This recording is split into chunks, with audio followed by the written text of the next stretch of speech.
Well guys, we are currently looking at this dumpster. It is as high as probably 3 feet taller than it should be.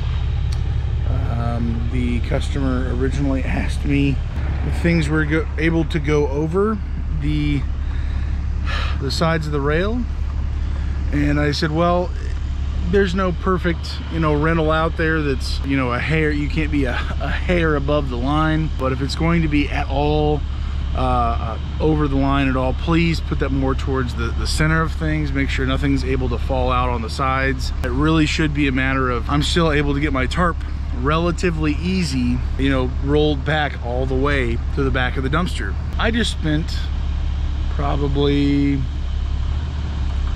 20-30 minutes trying to maneuver the tarp and the bar that goes across the back and all that in a way that is able to actually hold everything and get, actually be able to pull it back. I guess for those guys who have a tarp system, on a roll-off, for a bin dumpster like that, that would be, just hit the button and it goes. But for me, with this tarp system, that is not how it worked out. Yeah, this is way above a reasonable, situation with a dumpster. So I'm going to be charging an additional fee. These things definitely have happened in the past. I may be increasing my, overloaded fee to a certain degree because it's a headache. I really just don't even want to deal with it. And if I'm going to have to deal with it, I want to be compensated at a good rate to have to put up with this. Loading, driving it safely down the road. It doesn't look like there's too many small things that could fall out at this point, but it's just going to be a nerve-wracking situation all the way to the transfer station. I really just don't want to put up with it. So just a short little video here for you. Yeah, I would say 75-80 some percent of the time this is not the case.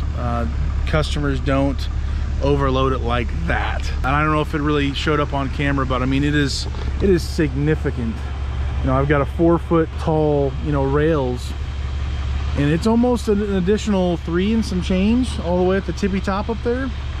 And it is much more than literally just maybe even a foot. If people go a foot above in certain areas and it's just kind of things poking up here or there, I'm not too concerned about it. But this is just kind of ridiculous. I mean, this is just full pieces of furniture that shouldn't really be there. We're gonna have that conversation with the customer and be billing them an additional 25 bucks is what I'm charging. I think a few other people on YouTube are charging a little bit more, so maybe, like I said, even $25 for the additional headache of what a normal load would be.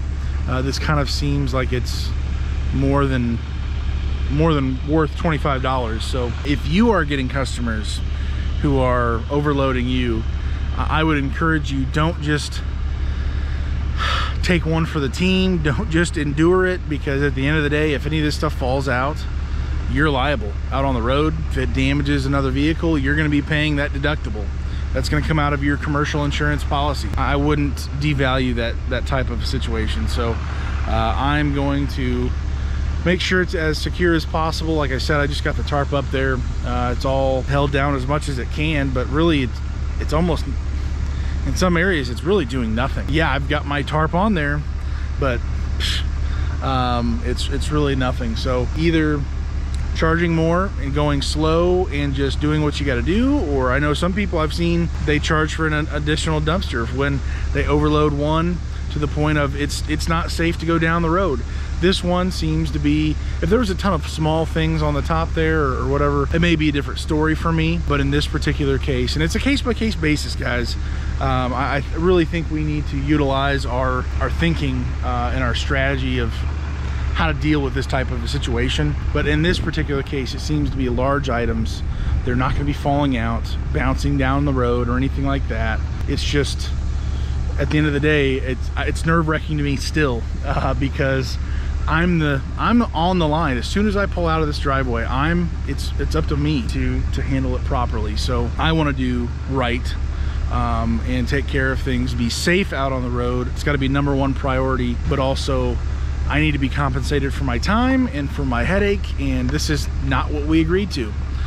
This is not a 7-foot walled dump trailer that's 16 foot long, 7 foot wide. That's not what this is. It's a 4-foot wall.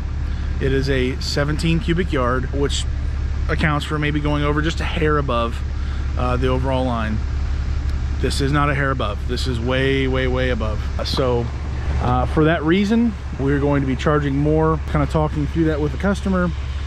They've already signed an agreement, and it is what it is. So I will be billing them for that. But yeah, this is a little bit unexpected for this rental. So anyways, hopefully this was a help to you. I'm still learning this whole situation, these types of situations, this process of what it looks like.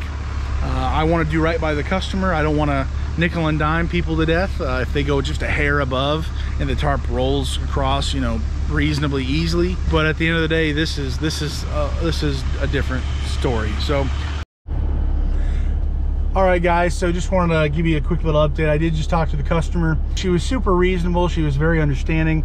I said, just listen, this is way over the line. I'm concerned about safety driving down the road. This is taking more time for me to be able to run this dumpster, so that is going to cost another $25 for the inconvenience in slowing down and all those things out on the road for safety. And she said, you know, don't worry about it.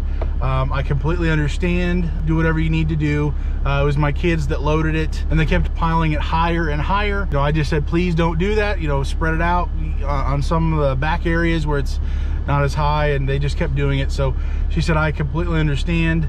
It is what it is. Appreciate you. So she was very positive, very understanding with the whole situation. She even said, you know, I'll put your name out there. She was very just grateful for the whole transaction, the whole situation, to be able to get everything, this house clean out that she did. So I believe she's going to give good Google and Facebook reviews. So that's neat. Really appreciate that. We will kind of go on from here. So just wanted to share this quickly with you, being able to get out of the driveway here in a second after talking to the customer in person there. So he was well aware of the situation. So anyways, let me know if you've ever had a situation like this before. What do you do in this situation? Am I charging not enough? Am I charging too much? Do you allow people, or at the end of the day, is it reasonable to you that they go just a hair above the line? Do you come down on people as soon as they go above that line, or do you give some flexibility just a hair above your walls? What does that look like for you? So let me know down in the comments below. If this video was a help to you, just consider subscribing, hitting the like button if you got good value. And until next time, stay safe and God bless, guys.